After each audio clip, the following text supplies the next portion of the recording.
Now, please welcome Vice President of the Navajo Nation, Richelle Montoya.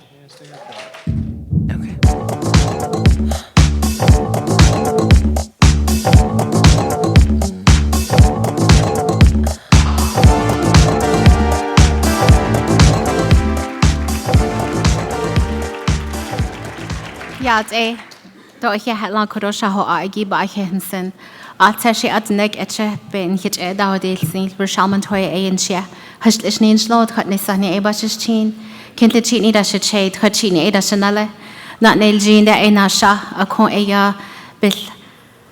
Ich nskagi ba hinsen koro shaho agi. Good afternoon, everyone. My name is Richelle Montoya. I introduced myself in my native language, the Duane language of the state of New Mexico. I introduce myself because everywhere we go as Native people, we tell our children and the generations after us that our ancestors are among us and with us and stand behind us at all times, and that is who I address, and also you. I am come from 4 clans, the Mud Clan, the Tangle People Clan, the Red House Clan, and the Red Forehead People Clan. I come from the state of New Mexico and the Navajo Nation. I am honored and humbled to be the 11th Navajo Nation Vice President to be elected to this position, and I am the first female to ever hold one of the top 2 offices of the Navajo Nation. I would like to say hello and thank you to the organizers of this wonderful conference. I would like to say hello to Assistant Secretary Mayaj, Arlando Teller.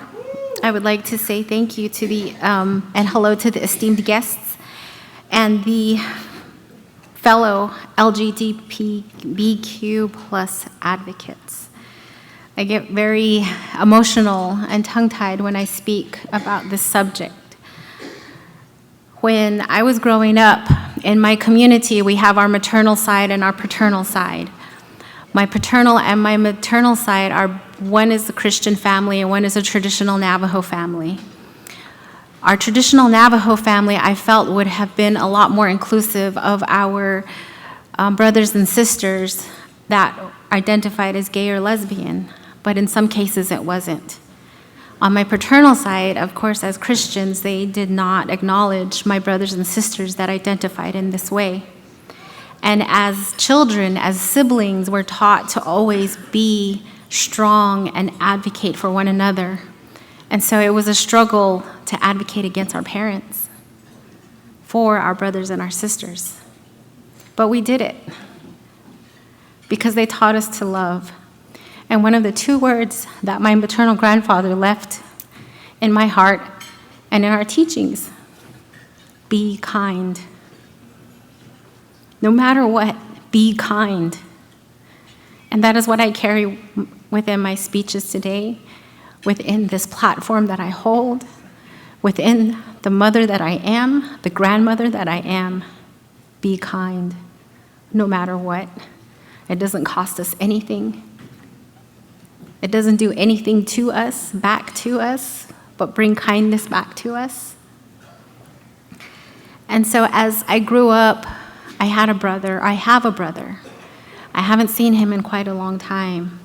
He had a companion who unfortunately left this earth. And when he left this earth, my brother decided to just not be among our family anymore. Because in his mind and his words, he wasn't accepted in my family. We see him every once in a while on social media. He sends us a message that he's okay, but he misses his companion so much. Currently on the Navajo Nation, our legislatures, our lawmakers are going through work sessions to discuss marriage equality recognition on the Navajo Nation. I went to a work session recently and I discussed again my words from my grandfather, be kind. Be respectful to one another, love one another. Everybody on this earth deserves the right to be free of discrimination, to be free of hate. And those were my words to my fellow lawmakers on the 25th Navajo Nation Council as I thought about my brother. His companion never came to our family gatherings. He never introduced him to us. The only time we saw him was on social media. We didn't even help him go through the grieving process of losing him. It's not because none of us didn't try. My sisters and brothers and I, we did our best to be there for him. But sometimes even when we make that effort, an individual starts to go into their own selves to take care of themselves mentally, physically, and emotionally. And I feel that the more and more we accept and we give, the more we accept and let everyone be who they are, that this type of thing won't happen anymore. My brother will be free to come to our family gatherings. It's Christmas time, it's Thanksgiving, it's the holidays. We want to see him. We want to love him. We want to hold him. We want to tell him we're sorry. And so thank you. Thank you to each and every one of you for standing up for what's right, for being here, coming together and sharing your ideas, your thoughts, your love, your hearts, and being there to speak up for those who can't speak for themselves, like my brother. For his companion that was never welcomed into our family properly. For any companion that's not welcomed into a family properly. It is my honor to be in this position to tell and to show and to have everybody included in any type of way in our beautiful country, the United States of America, where people came to seek freedom of religion, to seek freedom of speech. And I think today to seek the freedom to love and be with whoever they want to feel love and to be with. I pray and I ask our Creator to always be there for my people of the Navajo Nation, for Indian country. As we see the different data coming in about suicides, about emotional abuse, it hurts. It hurts my heart as a mother, as a grandmother, to know that something like this is happening to somebody out there in my communities.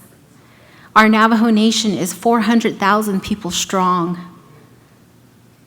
That is who I am a mother to, 400,000 Navajo people. Each one of them are my babies. Each one of them I will protect with everything that I have. And that includes our LGBTQ plus community. We are all equal, we are all human, and we all must always be kind to one another.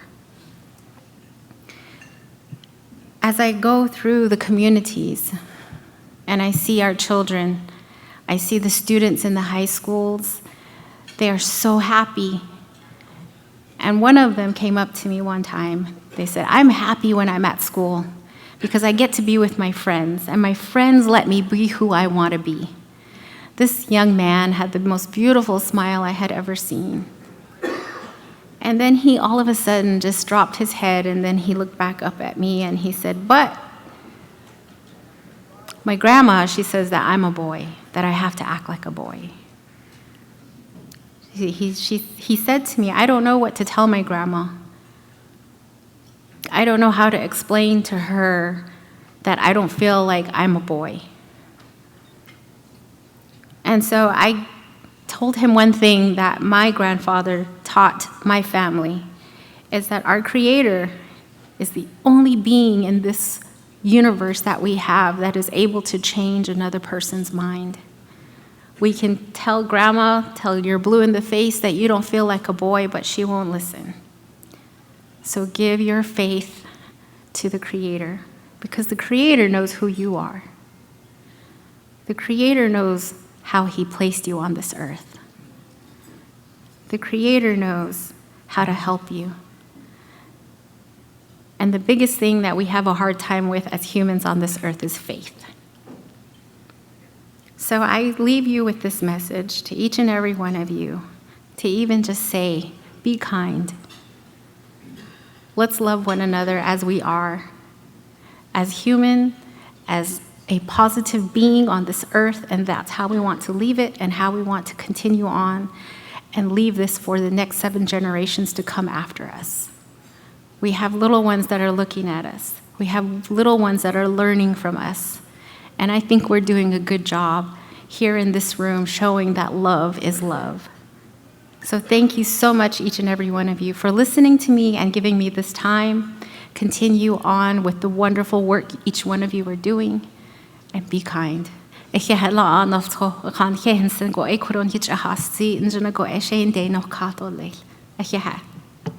you.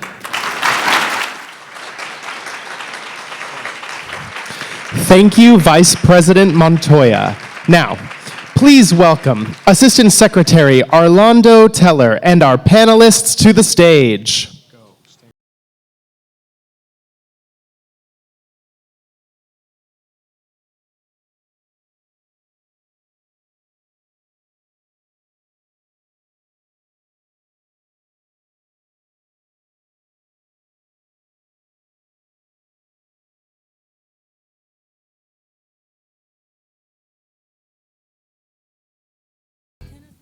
Hello.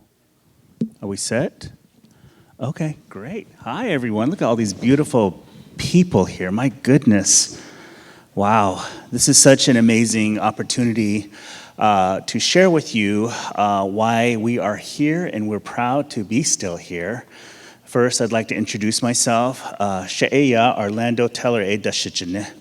Nash ejit kachitnin shlon tohead lini bashishchin. Torich ini dashiche do ashin dashinale ekut audanenshle. Ayisi nasha age endle hodge e adashia hoa. Kade President Biden do Secretary Buttigieg e banashnish. Assistant Secretary for Tribal Government Affairs e hotao nashnish. Do hihet nana. Again, my name is Arlando Teller. My mother's clan is Zuni people adopted into the Red Streak Forehead clan.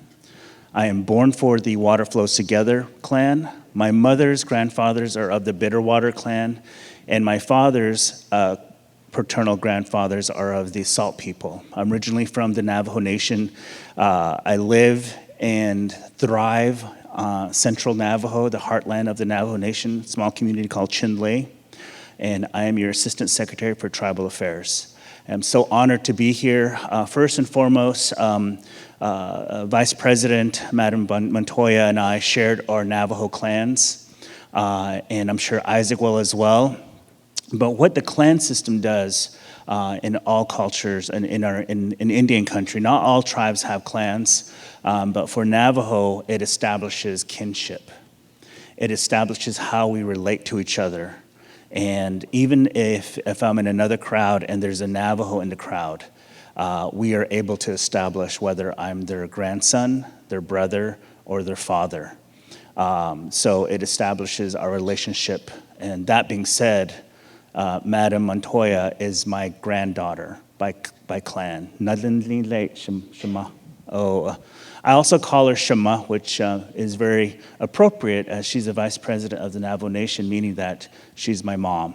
She's the mother of the Navajo Nation. So I give her that respect as I do with any mother. I'm a mama's boy, so, you know. I'm a big mama's boy. My late mother passed 2 years ago, so I cling on to any motherly figure as much as I can, and she's my motherly figure on the stage. So, but we have today a wonderful conversation to share with you all the aspects of what does it mean to be an Indigenous person? What does it mean to be an openly proud LGBTQIA+ Indigenous leader that is forging ahead on all issues, Indian country, home, and also nationwide, and how we can help each other and our allies, not only Native Americans, but Native at heart, how we can push the envelope and see more Indigenous LGBTQ individuals at the leadership level when it comes to political aspects from local, state, county, federal. So we have a put together a great panel. I'd like to have each of them introduce themselves. And also, I'd like to add also another question, if you don't mind, ladies and gentlemen. The go-to karaoke song when you're really in the mood and you're just Mariah carrying it, Whitney Houston it, I don't know. But give us your favorite karaoke song that you go to when you're really feeling it. So I'd like to allow the panel next to me, Mr. Casados, to introduce himself and also give us what he really likes to sing. Thank you. Well, thank you so much, Mr. Assistant Secretary, and I want to be able to commend him. We all understand the Inflation Reduction Act, and Secretary Teller, Assistant Secretary Teller, was the only position created by the Inflation Reduction Act, and he became one of the first assistant secretaries ever created by a congressional act. So huge, huge, huge benefit. And to be a Native American and to be a member of the LGBTQ community is incredible. And thank you to Secretary Buttigieg for seeing his potential as well. So as we know, Secretary Buttigieg has been a part of our family here at Victory for a number of years, and it's incredible that he sees the power and the potential of Assistant Secretary Teller and his work as well. I'm Isaac Casados. I'm actually the Secretary of the Democratic Party of New Mexico. When I was elected to that position in April, I became the first openly gay Native American to ever hold a statewide party office. And holding that space, I believe, in our own communities, and we'll talk about the challenges and the issues that Native Americans have faced for many, many decades. It's about the idea, and you talk about that karaoke song of I Will Survive. And the reason for that is because many of us in many of our communities, we've had to do that for millennia. It's not been an easy struggle. It's not been an easy process that all of us are here today. Many people found ways that they could annihilate us. Many people found ways that they could marginalize us. Many people found ways that they could assimilate us. But this panel today shows that we're still here and that we're strong. And we're stronger because the commitments to community, culture, language, and the preservation of those key ideals is still strong in our communities. So with that, I will pass it on to Madam Vice President.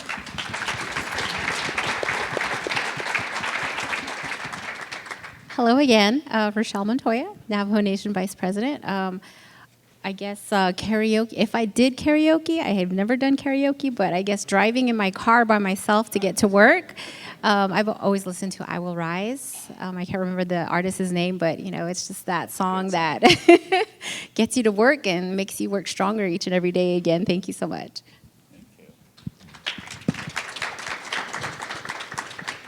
Daiahi, it's good to see you all. My name is Alicia Mousseau. I am the Vice President for the Ogallala Sioux Tribe. Yeah. Thank you, thank you. I'm also the wife to Tasha Mousseau. Many of you know my wife. So she's way more outgoing than I am. But I'd say my karaoke song would be Montel Jordan, This Is How We Do It. One time That's right. Oh my goodness. got a little town, Riverton, Wyoming, going with that one time, so I'm sticking with it. So thank you. Good afternoon, everyone. My name is Duane Duffy. It's an honor and a privilege to be here. I was recently elected to the vice presidency of the Mescalero Apache tribe. I will be the first openly gay man to hold that position, which I think is awesome. I served on a tribal council for a number of years, and going out, and part of being a tribal leader is being a storyteller, telling our story, to people here in DC, to people in Santa Fe, and get our leaders, our national leaders, to understand, the issues that we are facing. And, a lot of these issues stem from the last 250 years of being colonized and bringing new ways of thinking and, religion that really don't coincide and blend well with our traditional beliefs. And us as Native people, we live in two worlds. We live in the world of our reservation and in our tradition, and then when we leave, we live in the outside world, the European world. And so we have to develop these two mindsets, two ways of thinking and looking at our issues and how we address them. Traditionally in our Native communities, when you look at the LGBTQ plus community, these people were thought of as special people. They were said to have two spirits. They were medicine people, and then you bring a Western religion into this land, and now it's bad. It's sin, and so trying to remind our people and educate others, that's not the way we think. That's not our tradition. That's not what our forefathers believed, and we have to return to that. If we lose our culture, we lose our tradition, then who are we as Indigenous people? And so getting back to the idea of community, of loving one another, not judging, and allowing people to be who they are, that's, we have to return to that as Indigenous people and get our brothers and sisters who live off the reservation to understand, there's a mindset that exists out there, but that's not who we are here. And in order for us as Americans to be equal, to support one another, we have to get back to that idea of we are human beings. We need to coexist. We need to love one another, and leave the religion, leave the politics outside of it, because at the end of the day, it's about ensuring that the generations after us are raised in safe environments, that they're free to be who they want to be, and that we allow that expression, allow that creativity, because that's where new ideas, new ways of thinking emerge from. So again, I'm glad to be here. I look forward to the conversation, and please, if any of you have questions after this, don't hesitate to come up, and I'm willing to have those conversations. Again, thank you. Mr. Duane, your karaoke song, I'm sure it's Diana Ross, but let me Oh yeah, no, actually, I forgot that. So in my growing up, I spent a lot of time at my grandparents' house, and they were old country folk. And so if I had to go do karaoke, it would have to be probably like Neon Moon by Brooks and Dunn. Yes. So I'm an old honky tonk person too, so I grew up on that. I grew up on that kind of music, so yes, thank you. Aloha mai kako o Patrick Kaleo Kalani Pihana Branco ko inoa piha no kailua mai au noho au ma oahu velina mai kako ame mahalo. I am Patrick Kaleo Kalani Pihana Branco, born and raised in Kailua, Hawaii, and I'm very happy to be here today. A little bit about myself. I was a former U.S. diplomat in Colombia, Pakistan, and Venezuela, and under Secretary Kerry. And then I went home and I ran for the Hawaii State Legislature, and I was able to flip my traditionally Republican district to a Democratic district. Yay! And one of the first, thank you. And one of the first Native Hawaiians to be elected in that area. Kind of my journey, I grew up with my great-grandfather, pure Hawaiian man, the nicest man ever, but he always talked to me about how he was beaten in school for speaking Olelo Hawaii, Hawaiian language.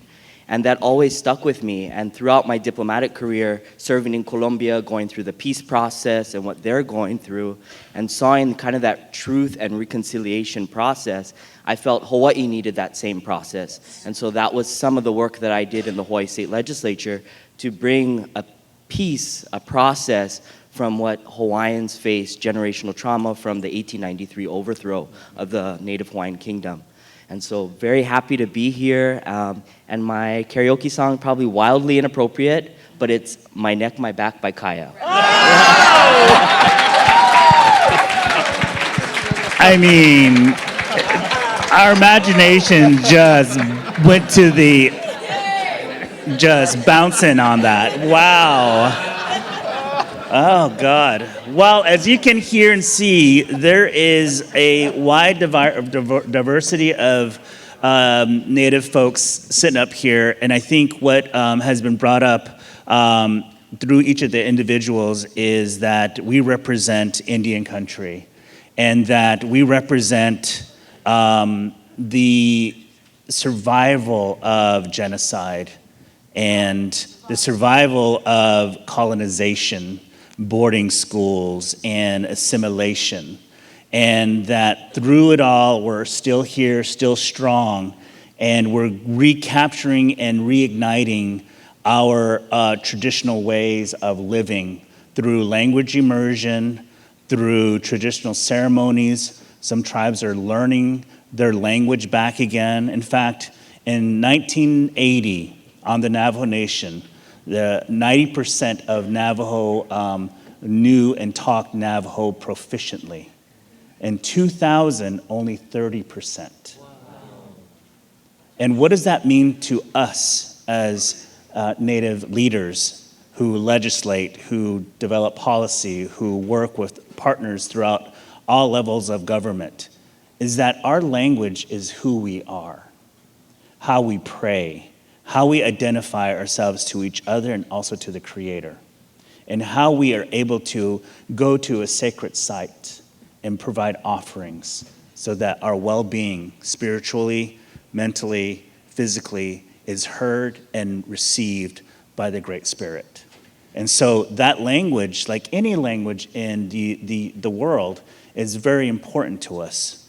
So with that being said, I'd like to bounce this question over to Vice President Mousseau with the Ogallala Nation. And this is really important conversation I'd like to share and hear your response to this when it comes to missing and murdered Indigenous relatives.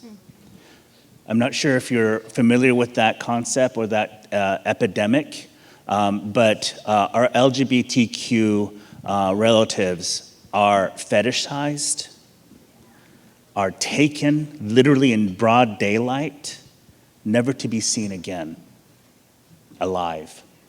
So if you don't mind, Madam Vice President, if you can share a bit about the context of MMIWR and what does it mean for our community, and how, if you can share some of the things that you're doing on your nation. Thank you. Yeah, thank you for the question. So if you guys are not familiar with MMIWR, Missing and Murdered Indigenous Women and Relatives, definitely read up on it. Our women and our relatives go missing at the highest. We actually have some of the highest percentages of all kinds of the negative, health disparities. We have the lowest life expectancy. We have so many issues and struggles that we are working together to overcome. And all of that comes from history, right?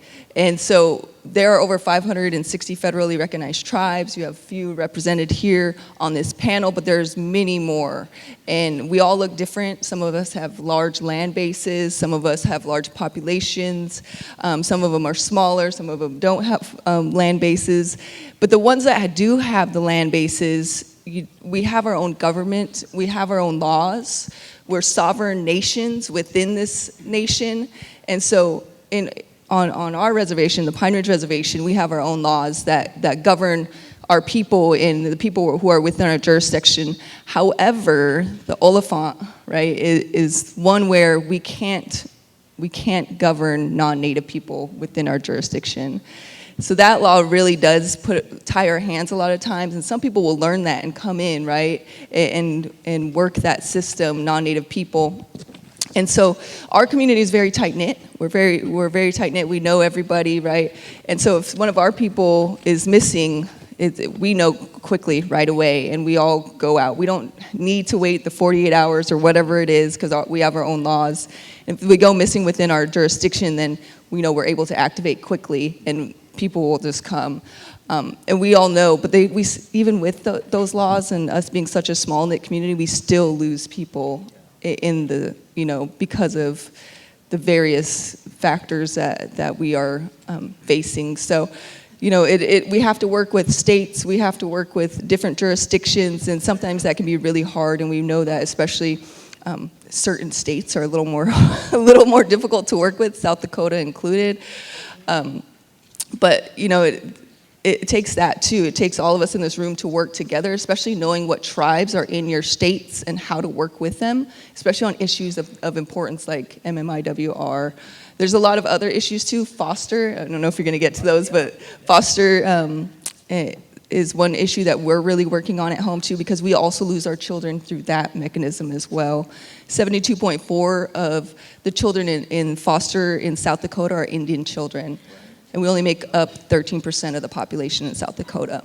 So we're losing our people through these systems, and so we have to be able to work with our states so that we can reduce those numbers and keep our people, you know, with their families, with their communities, because those mechanisms of losing our people are alive and well and still happening through the systems that are in place. So. That's a great point. Thank you, Vice President. The most recent passing of and supporting of ICWA, Indian Child Welfare Act, was definitely a support on our end to keep an Indian child, Native American child within the tribe and not fostering them out or adopting out to non-Native folks, which is part of the system of assimilation and also forgetting who they are. Vice President Duane, what types of policies are you encouraging with our brothers and sisters on Mescalero when it comes to LGBTQ initiatives? Oh, and thank you for the question.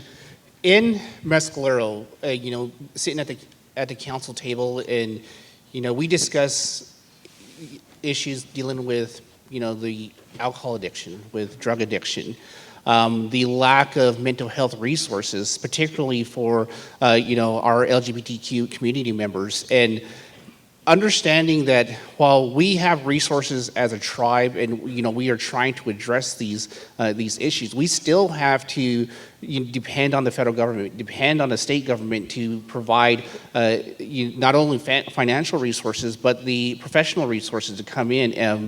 A number of the issues that we face on the reservation, they're the result of historical trauma.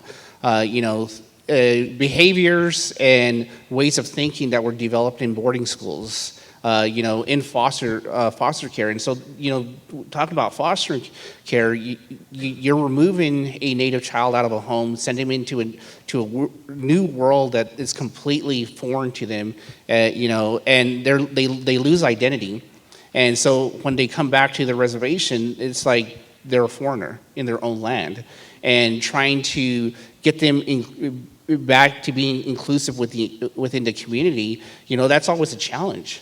And looking at the issues, and this is from tribe to tribe, the alcohol addiction, the drug addiction, and trying to understand where your community, where they sit at mentally and emotionally. And the question I always ask is, we're all born equal into the world. We get up and we have to make decisions. Are we going to continue to stay in the same place that we are, that we know we're not happy, or are we going to move forward? And it's trying to understand what we as a government can do different to inspire our people to do more, to be better, and achieve more. I think a lot of times, and what I am seeing now, a lot of times I think our own policies, even the federal policies, are geared to keep our people down. And so you look at issues with housing, a lot of reservations, we have housing shortages. And so you have multi-generational families living in like a 4-bedroom house. So each bedroom has a family living in that bedroom. And so trying to address these, but you work through the federal government, and the federal dollars, you only qualify if you're at 80% of the poverty national poverty level. Well, if you're sitting there telling people that we'll get you a house at some point, but you have to be below the poverty line, where's the incentive to get these people to get up and go to work and strive? Same thing when you look at some of the benefits that are offered, and we have a growing middle class on the reservation. We have a lot of hardworking men and women, but there's really nothing being offered to them. And so these are questions that we deal with, like how do we continue to encourage these people? And within our school right now, there's an issue with bullying, with gangs, and one of the questions like, how are you a gang member? You're not a gang member. You're a tribal member. Like, come on, we grew up together. We know each other, and we have to be supporting one another. And these ideas that you're seeing on TV, these ways of thinking, that's not us. And ensuring that we have resources available, that we as our tribal leaders are open to our community, to those students. I mean, if they're struggling with their sexual identity, they're struggling with acceptance, we have to be there and open, ready to understand them. And as I tell my fellow tribal leaders, when you engage with your citizens and you're talking with them, don't listen to respond. You have to listen to understand. And I think a lot of us, we listen to respond, especially if your community, your tribal citizen is there, they're upset, and a lot of times they're going to vent, and that's what they want to do with their tribal leaders. But you have to, listen with an attitude that you want to understand why they're feeling that way. You have to have that empathy to be able to truly address the concerns, and that goes along with our LGBTQ plus tribal members. One of the things I will say about our tribal nations is that we tend to be a lot more accepting of the LGBT plus community. We have a lot of same-sex couples that live on our reservation who adopt children, who, there's no, animosity for who they are. There's no, you don't see anybody picketing outside their house and, that's sin, whatever. And so that's one thing that I'm proud of as an Indigenous person, is that we've always been, more accepting to our two-spirited brothers and sisters, that, we've always included them in the conversation. And, when we talk about equality and equity in our tribal laws, I feel that, it exists. It's there because we are looking at it from, human beings, indigenous human beings, and looking at the whole broader community as a whole. So, one of the things that I also am very thankful for is that, in our council chambers, we are real strict with the separation between church and state, because we have our tradition, and we always fall back on our tradition, our culture to guide. And so we're not sitting there at the table and say, well, I think this is wrong because my religion taught me X, Y, and Z. You don't hear those conversations. And so ensuring that we have that strict, separation between church and state, I think that allows our laws to be, they're equitable and they're fair, to all of our people. And I'm always a big advocate for it. If someone tries to bring it up, I'm like, excuse me, not at this table, And so continue to get out there and engage our tribal members, and being out there, being a representative, an LGBTQ plus representative, I think, it opens the eyes of our youth to, hey, that's possible. I can be that. I don't have to hide who I am. And so I take pride in my position, where I come from, and being an out gay man. I was like, please don't. Whatever the world tells you is a roadblock, don't believe it. You show them, you stand up, and you prove them wrong. And so I want to, I always try to impart that on our tribal youth every time I meet them. Thank you. Wow, that's amazing. So in his sharing, it reminded me of a story my grandmother told me. It's a winter story. All of our stories of origin is in winter time, when the lightning and the snake are hibernating. And she shared with me the battle of the sex, when men and women got into a disagreement and decided to separate each other. And in between their separation was a raging river. And the men and the women who couldn't live without each other tried swimming across the river, but it would take them. And so years and years passed by where they separated and lived separate. As the years continued, some men and some women picked up the role of the other. And that was the creation of the Two-Spirit, is because the straights couldn't get along, let's be real. So we saved humanity, is basically what my grandmother said to me.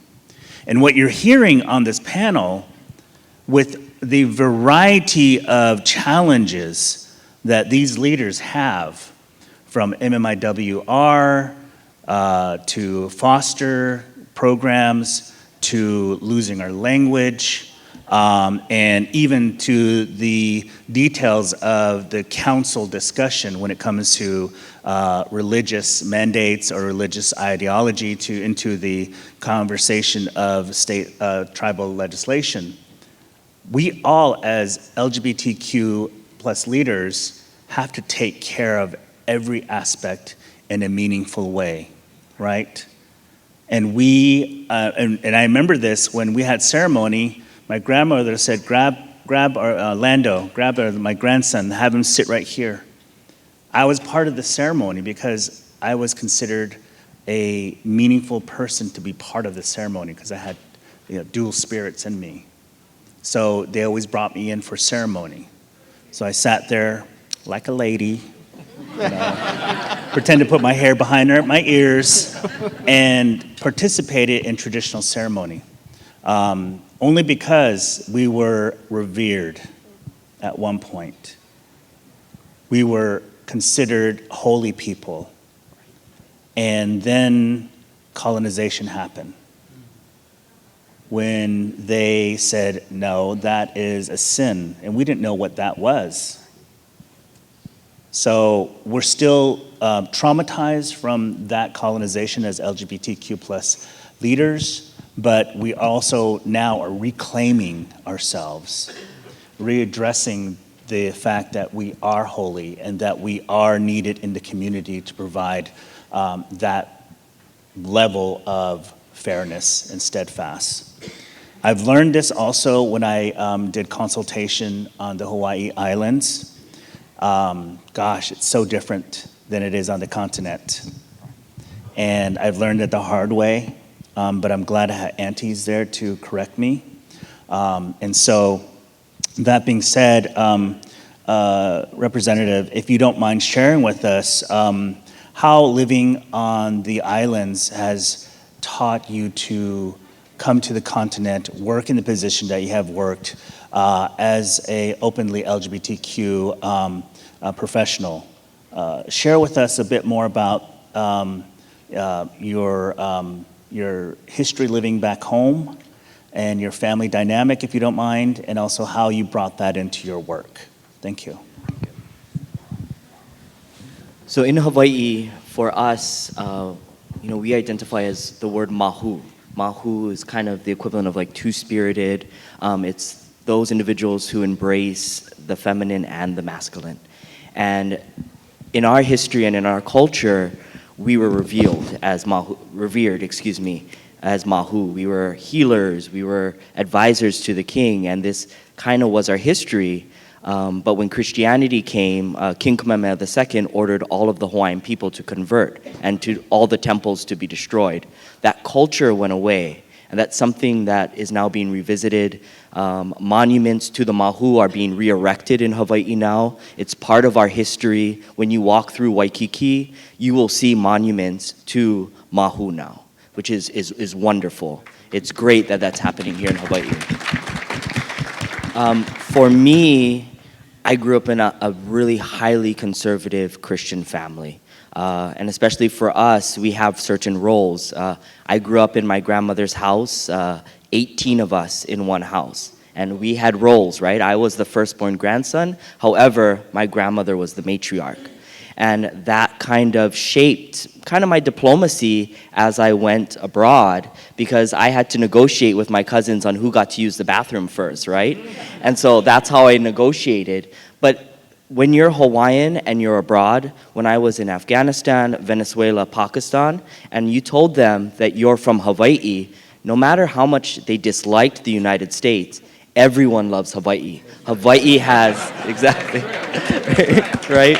I love Hawaii, yeah. So Hawaii has this soft diplomacy, and it made me think, and I had to read more of our history, but Hawaii actually has a very proud diplomatic history. King Kalakaua was the first king to circumnavigate the globe in 1881.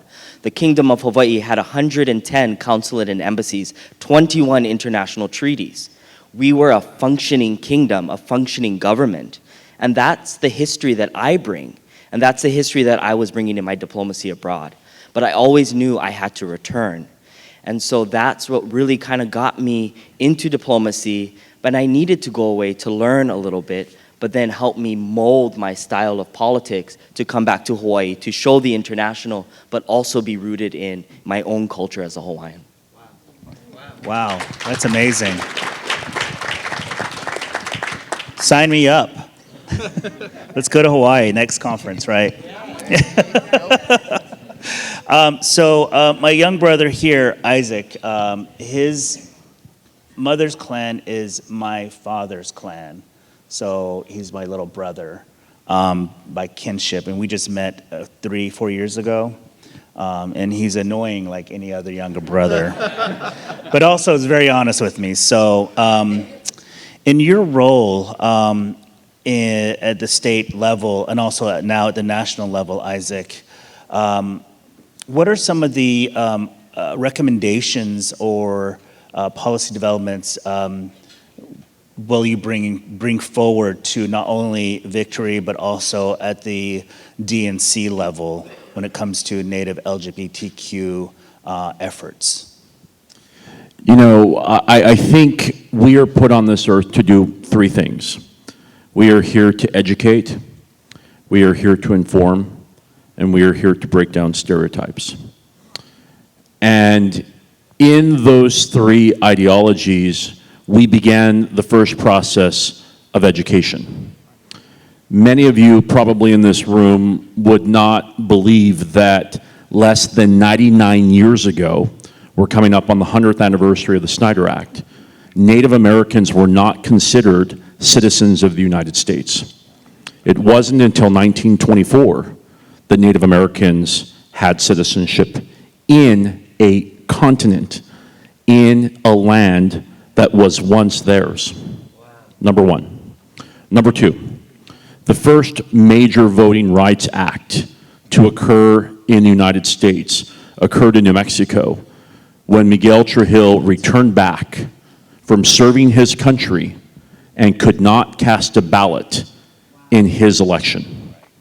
He sued, and in 1947, the New Mexico Supreme Court granted him the right to vote, becoming the first Native American to ever cast a ballot. We all go back and we assume that the Civil Rights Act and the Voting Rights Act only benefited African American and our black brothers and sisters in this country. That is untrue, because all other Native Americans received the right to vote federally in 1965. Now we go back to the context of our Constitution, knowing that the U.S. Constitution was not a construct that our founding fathers created. This was an ideal that they learned from the Iroquois Confederate tribes because they, in their own retrospect, already had a republic. They already had a document that our founding fathers copied word for word. However, our Constitution said that we were merciless, savage Indians. And still to this day, those 3 words still reside in our original Constitution. So education is the first part. Now we look at the second part of this, the idea of how do we inform. We inform by the idea of understanding that each one of these representatives on this stage are a very small population of great Native American leaders doing dynamic things within their communities. I always tell everybody, we stand upon the shoulders of great leaders that have come before us. Individuals now, such as Secretary Deb Haaland at the Department of Interior. Individuals such as Tracy Goodluck, who's at the Department of Interior. Individuals such as Paui Rivera, who was at the White House. Individuals such as Alvin Warren, who was at the Kellogg Foundation. We have tremendous Native American leaders doing incredible work. Now, the third part of this. How do we break down stereotypes? And the stereotype is that Native Americans tend to be lazy. But you know what? I think all of us can say we've been fighters from the day we took our first breath. And it is our job not to only be marginalized, but to fight for those communities without a voice.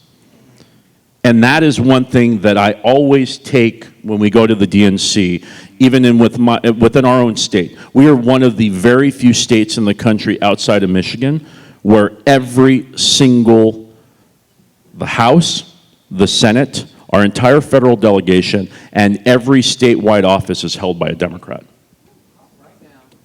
But that took a lot of effort. That took a lot of hard work. Now it's about telling our people locally, we need to have people that look like us in those roles. We need to have people that speak like us, that understand our traditions, our cultures, our history, so that we do not have to continue to do those three things every single time. Because the stereotypes that we all face, they follow us every single day. That we're alcoholics, that we don't pay taxes, that we are just a byproduct of a country, and that we are given everything because we asked for a handout. We have had to fight every single day. And, you know, I really wish Senator Jack Jackson was here today, Assistant Secretary Teller's mentor from Arizona. He says it best. He said, you know, we do best because we understand the challenges that not only our people have faced, but we can see the empathy and the impact when we fight for others. And that is the resolve that we have to continue to bring to the table. That is being part of the discussion and ensuring that any laws, any civic discussion, any issues that we are placing at the forefront of what tribal communities must now adhere to, take into account the history, the tradition, and the cultures of our people, and the issues of self-determination, and the rights of tribal self-determination and sovereignty. And so that is the work I'm doing, but also I want to, 5 years, 10 years from now, be able to have a quarter of this room filled with Native American LGBTQ individuals. That's our goal. Next year, yeah. And at Victory, we have talked multiple times with the group, and Arlando and I are pushing for this, to create the first LGBTQ Native American caucus at the Victory Fund and Institute. So that is our goal and our vision and our focus, because we want to be able to make sure we create a safe and collective space for those voices. Yes, yeah. If you're following the conversation, we're building up to this next question for the panel. So the theme, and thank you very, very much, Isaac. I'm just processing it finally. You know, Johnny comes lately when it comes to processing information. But the theme is we're still here. So Shema, Madam Vice President Montoya, imagine you're around our little ones, our kiddos back home. What would you tell them about this theme, we're still here, in particular to our relatives that are LGBTQ plus? Yeah, Shema. Every time I go before a group of individuals, especially our children, I do my very best to not give them the gender roles that our world gives them. Of course, I call them Shiaje, my babies. I let them know that as a mom, I love them. As a grandmother, I love them. I let them know that the way they are is the way they are.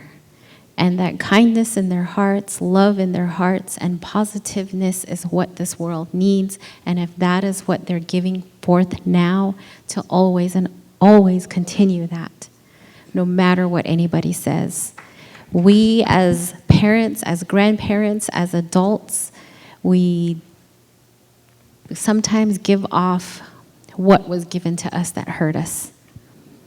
And as parents, we do our best now to educate ourselves, to remind ourselves that love and kindness has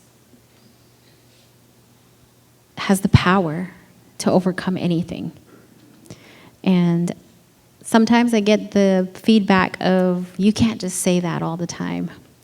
But I feel that if we do, we put it out in the universe and it's there and it'll drop on our little ones like rain, and it'll grow and grow and grow and grow. And then one day again in the future here, when we have these conversations, that won't be a part of the conversation. That fighting won't be a part of the conversation anymore, but acceptance is a part of the conversation, and how to continue that. So when I go before a group of individuals, that's usually what I do. I sit there and I talk to them like we're all the same, because we are. Thank you. Yeah, Shema. So, a little bit kind of the same questions, Madam Vice President. If you haven't gone to the Great Sioux Nation, it's absolutely a lot of emotion happens. But what I see when I was there is a lot of pride. A lot of pride in the fact that, number one, we're still here. Number two, the language is really important. The ceremonies are very important. Their respect for each other is absolutely magnificent to witness. When you go home, Madam Vice President, what are some of the misnomers that you can just say, this is all wrong, this is how we actually live on a daily, especially if it's an LGBTQ relation, that you can dispel for us and showcase that we're still here? Yeah, so I would say I'm really thankful I was born Ogallala, because at home we are revered still, and we have laws on our books, our tribal laws that have legalized gay marriage, that have put hate crimes and included LGBTQ2S+ in that. And we try to advocate for those at the state level too. Like I said, South Dakota's a little hard. But we, in our history, we have where LGBTQ2S+ folks have been a part of major parts of our history. When Red Cloud defeated the United States government, he had wink days, what we call them, come and talk to him and advise him about how many he would see on the battlefield laying dead. And so those are the kind of like the revere that's held to bring them into the major conversations when you're going into battle. We've also beat the United States government twice.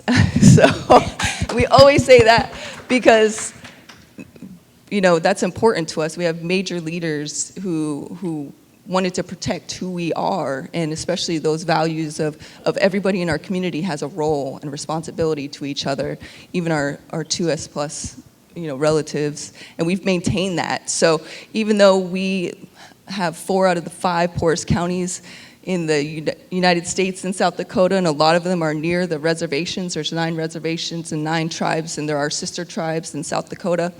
We speak the same dialect or a version of the dialect of our language, Lakota, Nakota, and Dakota.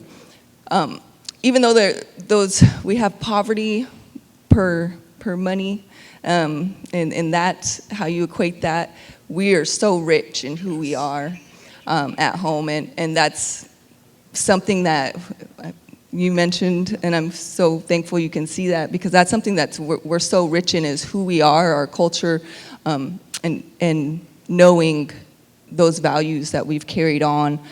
And so I always talk about, there's this, I always say all roads lead to Pine Ridge, because a lot of people do come to our reservation, because we do have the massacre of Wounded Knee there. You know, we have a number of things in our community. And there was a documentary that came, and it was called Bridging the Gap. And so he went to a school and he was talking to some fourth graders, and he said, how does it feel to be one of the poorest counties in the nation? And one of the kids raised his hand, and he was a little teary-eyed, and he said, you're telling us we're poor? And so that's always what I use to explain how we're very rich in who we are. We know who we are, and throughout this panel, you've heard talk about relationships and how we're related to each other, right? You know, and how that's so important. And relationships are about resilience. And so we have those in our communities, and we also need that with our LGBT larger community as well. Because we have those in our communities, but we still need those supports at the state level and you know, federal level. Because we, as a sovereign nation, we have so many consultations since the Biden administration with federal entities. And so in order to be a true diplomatic country and democratic country, you have to include your tribal communities, because we are sovereign nations. In Article 6 of the Constitution, treaties are the supreme law of the land, and that's right. You know, how we maintain, we're political entities, and that's how we negotiate and how we're diplomatic, and we have to move about. But yeah, those are the, you know, the things at home that we maintain and who we are, and taking care of all the people we have through our relationships. Thank you. Great information. We're sitting, I feel like this is a bookcase of encyclopedia of information and experiences throughout our own little worlds that we can share. So Vice President Duane, let me ask you this question, if you don't mind. In your role with the Mescalero Nation, how do you, and Isaac mentioned this too, in getting more engaged with the Victory Fund, how do you envision that conversation at the federal, state, county, local level, and how we can see more people of us in the crowd next year or 2 years? You know, when we go to Santa Fe, we meet with our legislators, or here in DC, we're always told that they would much rather hear it from our people. And, you know, we hire lobbyists, and, you know, they're non-tribal lobbyists to go and speak on our behalf. And they can get the message across, but it don't carry the same weight as if we as tribal leaders are there in person. And so when we look at what we are doing within our communities, and you know, we talk to our younger generations, and you know, we trying to impart to them that, again, we are the storytellers. We are out there. We have to tell our own story. We have to get our narrative out there, and it has to come from us. It can't be from anybody else, because we're living it, we're experiencing it, and we have to be our own advocates. And so when we meet with our legislators, we meet with other lawmakers, we are always bringing up education and ensuring that there is funding within our schools to produce that next generation of leaders, to ensure that you know, we are having parity within our reservation school system with the non-tribal schools. That, you know, one of the things that happened recently, which, you know, I'm glad the state of New Mexico did, they increase you know, educator salaries within the state, and it's awesome. I'm glad they did that. And of course, we were on the reservation. I was like, wait a minute. Now we may start losing our educators to these higher paying jobs. So how can you support us to ensure that we keep these top quality educators within the, you know, reservation school system, that our students are getting the same chance as non-tribal students to learn, to be educated? And so, you know, Governor Michelle Lujan Grisham, she's been awesome to work with, her administration, our state legislature. And so there was extra money that they had allocated this past legislative session to start addressing some of these inequities, to ensure that we are getting the same parity education on the reservation, that we are raising those new leaders. And I think it's important, like all of us sitting here on the stage, whether it's in Hawaii or here in the continental United States, that our children see us, you know, that they know no matter how they identify, no matter who they love, they can still be in a position of leadership and influence policies, not just at the tribal level, but at the national level, at the state level, and be a voice to ensure that, we as Native people are coming and we are telling the leaders in this country, be inclusive, be empathetic, love everyone, ensure that there's equality and equity across the board, because we're all American citizens. We all deserve the same and equal rights in everything that we do. And it shouldn't have to come down to a religion dictating our status as citizens in this country and what we can and can't have access to. Because at the end of the day, we're all voting, we're all Americans, we all vote, we're all human beings. And so working together, with our schools and trying to get our students to understand this concept that, we're in this together, we have to make it work, and then encouraging them to be that next generation. And so one of the things I tell our younger students is go out there, leave the reservation, because the reservation is going to be here when you get back. Go experience new people, new cultures, new ways of thinking, and bring that knowledge back. Because we stay secluded and we're isolationists. We're not going to thrive the way we need to thrive. We're not going to build the way we need to build. And so when we meet with these kids, that's always my message to them: go out, get educated, experience new people, and bring those ideas back. That way, it'll shape your mentality as you grow up and you become the next leaders, and you're able to go to Santa Fe, go to DC, and articulate very clearly what our positions are, what our story is, and what we need to thrive in our communities. And so whether it's in DC, whether it's in Santa Fe, we meet with our congressional delegations, we meet with the leaders, Department of Education, the Department of Interior with Secretary Holland. And these are our needs. This is how we are going to build our people, how we protect them and we nurture them and educate them. And because it's important that we expose the younger generation to as much of this as possible, the engagement, the going out, meeting new people, because it really equips them to be better human beings and better leaders in the future.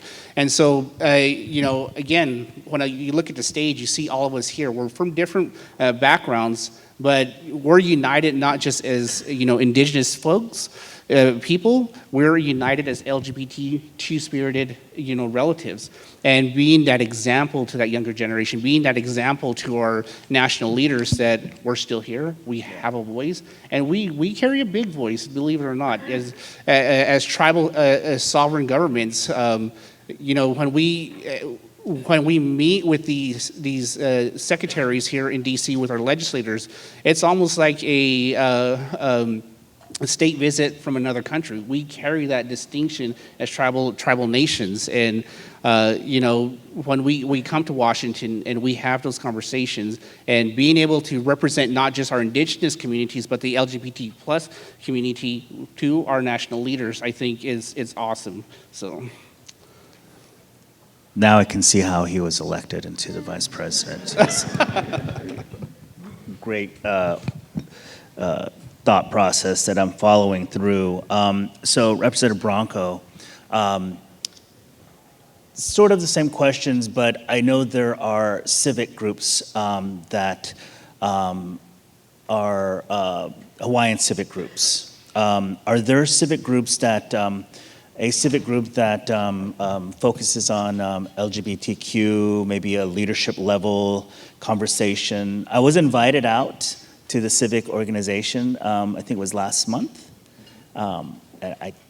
If you guys don't know, this is a fantastic opportunity to get invited to a civic organization where 11,000 folks come together and talk about the great plan from Native Hawaiian perspective. And Native Hawaiian at heart. And so, question about the civic organizations when it comes to this conversation. In Hawaii, we have the Association of Hawaiian Civic Clubs. It was founded by Prince Kohil, and it was a way for Native Hawaiians to operate outside of government. So after the overthrow in 1893, Hawaiians were not allowed to vote in our own land. And so this associations came out by these were ways for us to organize and develop kind of our own legislation, our own policy to help Hawaiians. And for you folks to know, Native Hawaiians are actually not federally recognized. That's still something that is going through Congress. There's a lot of racist comments that, you know, Hawaiians came on canoes 1,000 years ago, so they're really not Native people. Like, those types of things still come out for Native Hawaiians. We face that. And so this is the way that Native Hawaiians organize, because now in our communities, we talk about self-determination and what self-determination looks like, but Hawaiians are already self-determined. We are organizing. When it came to the Lahaina fires, we fed our own people. We got together, we took care of our people. And so for Hawaiians, it's really important, these types of organizations like the Association of Hawaiian Civic Clubs, the Council for Native Hawaiian Advancement, we can operate outside of government and then influence government. But the next step that we need to take is start to get Native Hawaiians elected to office. Because right now, we are convincing people to pass legislation for Native Hawaiians when it should be Native Hawaiians passing legislation for Native Hawaiians. And so this is my vision for Hawaii, and this is something I've committed to and why I came back home from being abroad. Who got tingles on their back of their spine? I did. Wow, I'm really excited for you. I really am. I think all of the panelists here have a lot to offer for our community. And I'm really excited to see more of their action and be part of their action and help lift the effort in addressing not only Indigenous rights, LGBTQ rights, but also making sure that we do it with kindness, we do it with effectiveness, efficiency, and also using our words very carefully to push what we have to offer. That being said, one word from each of you, little brother, and also Shema, and also down the panel, what you would like to, not one word, but you know, what would you like to impress upon us today, and something that we can think about when we leave DC and go back home? You know, one of the things I would ask each and every one of you to do is to be an advocate. Each of you represent a marginalized group. You may not be Native American or you may not be a minority, but you understand what it means to be marginalized. You understand what it means to be looked at as less than, to be displaced, to have other individuals creating laws on your behalf, to tell you that what you do in the privacy of your own bedroom and the people that you love and the people that you hold close and near and dear to your heart, you have people telling you otherwise. Knowing that you come from this marginalized community, it is now our job collectively as a whole to not only stand up for Native American communities, to stand up for our Asian communities, every minority group that is out there, because when we collectively stand for injustice that is happening amongst all marginalized groups, then we can rally call our Native American communities to now stand up for our LGBTQ communities and vice versa, from our African American communities, our Hispanic communities, because it's the only way at the end of the day that we collectively are going to change this country for the better. So be an advocate. Thank you. Shema. What I would like for everyone to leave with here today and to take home with you to your families, your communities, your cities, your lives, is to keep being strong. No matter what anybody says to you, no matter how many people that are not kind, be strong. Because that is what is going to get us through this, to continue to be kind to one another, is to be strong. Yeah. Madam Vice President. I said it a little earlier about whatever state you're in or wherever you live, understand those Indigenous people that were there before. Many of the tribes, we said there's over 560 federally recognized tribes, but many of them are not even here anymore. They have been extinct, right? It's a real thing. So understanding where you're at and the tribes that were there and are there, and how you can understand their history, because a lot of times we have to do that education, right? And it takes a lot of time to do that education. But if we already have people who are educated about the indigenous people of this nation, then that really helps us when we are going to work on the issues that are impacting our community, from MMIWR to foster care to all those things. It's really helpful to have those allies who already understand the history, so that we don't have to do that back, and we can band together and work together to take care of our community so that we don't have any more tribes going extinct. Thank you.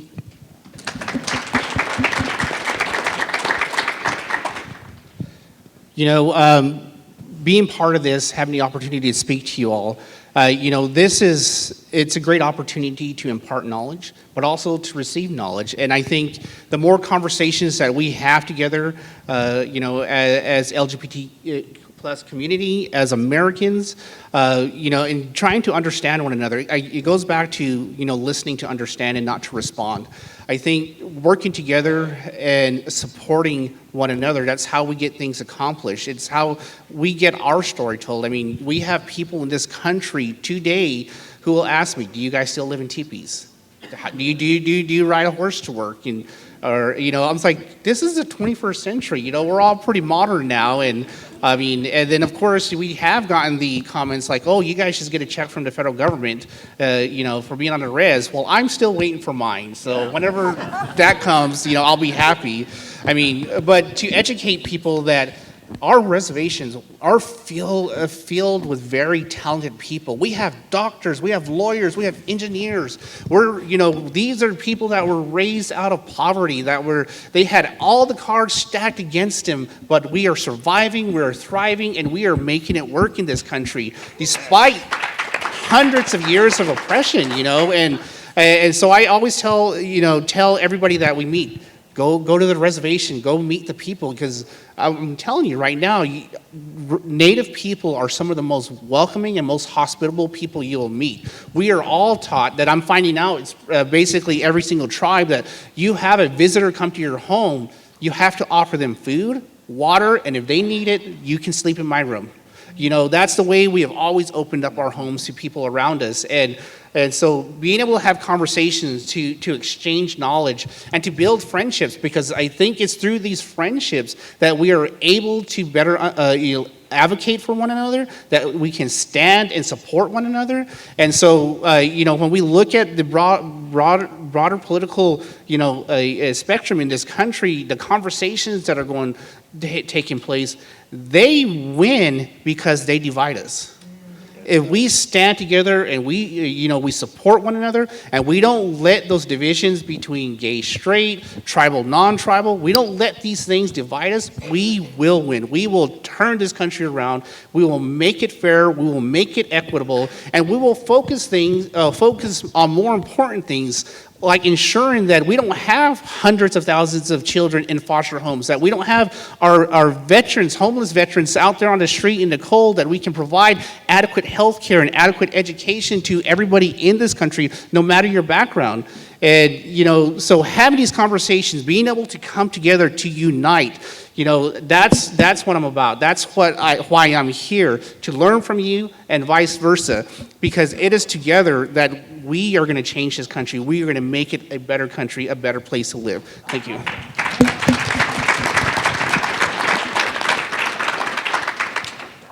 People still think we live in grass huts in Hawaii too, so yeah, get that a lot. Two things. Number one, for those of you who are young or thinking about running for office, run for office. Don't wait in line. People told me all the time, who are you, young boy, you know, you didn't pay your dues, you didn't wait in line. And I told them, when I was in Colombia, Venezuela, Pakistan, Afghanistan, promoting democracy, and then when I came home, I can't be an active participant in my own democracy, that's wrong. So if you're thinking about it, run for office, please. We need people who think like us. We need people who look like us. We need people who feel like us, because that's how we're going to make our country better. And for those of us who are more experienced, be mentors. Give them your time. Sometimes it's really lonely for us. Sometimes it's hard, and we need people to lean back on. We need people who can give us advice. So please give your time to be mentors. Mahalo. This conversation could go on and on. I'm just really delighted to be part of the conversation all of you are sharing. By the way, I do ride horses. I ride side saddle the way Daddy taught me. So, but as you can hear today, this moment, we are all talking on benefiting the next generation, 8 generations ahead of us, as we always think, right? We don't talk about now. We don't talk about next year. We talk about 8 generations ahead of us. That's how we plan. That's how my grandmother used to plan for our family. Navajo is a matriarchal system as well. But I heard a lot of great dialogue and conversations from the heart this day. So I appreciate all of you listening to us. As the panelists shared, feel free to come up to us, ask us the most silliest questions. And natives are the most funny folks to get to know. And once they get to know you, they will give you a nickname, and they will keep calling you that nickname, either professional or personal. And it's a blessing to get a nickname from all of us or one of us. And invite yourselves to a nation. If you live in a state that there's a tribal nation, sovereign nation near or in your state, feel free to reach out. It's important for you to understand us. It's important for you to know us and to be part of our conversation. There's ceremonies that I'd love to go to on Pine Ridge and also Mescalero. You have beautiful dances. We have beautiful ceremony as well. Winter's here, so all of our sacred winter ceremonies are happening throughout the winter, and then we have spring ceremonies all the way into summer, and then harvesting ceremonies as well. So, and that's where I saw Isaac, dancing half naked with the chickens. So I want to know about that. But in all honesty, thank you so much, everyone, ladies and gentlemen. I do appreciate this really sincere dialogue from the heart. Give it up for the panelists here. Thank you so much.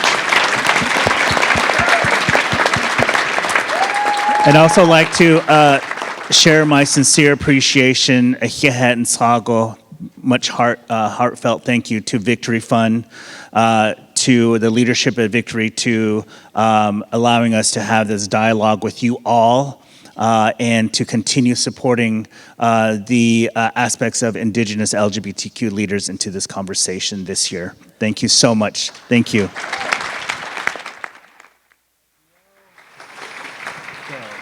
Thank you, panelists and Assistant Secretary Teller. A reminder, the translation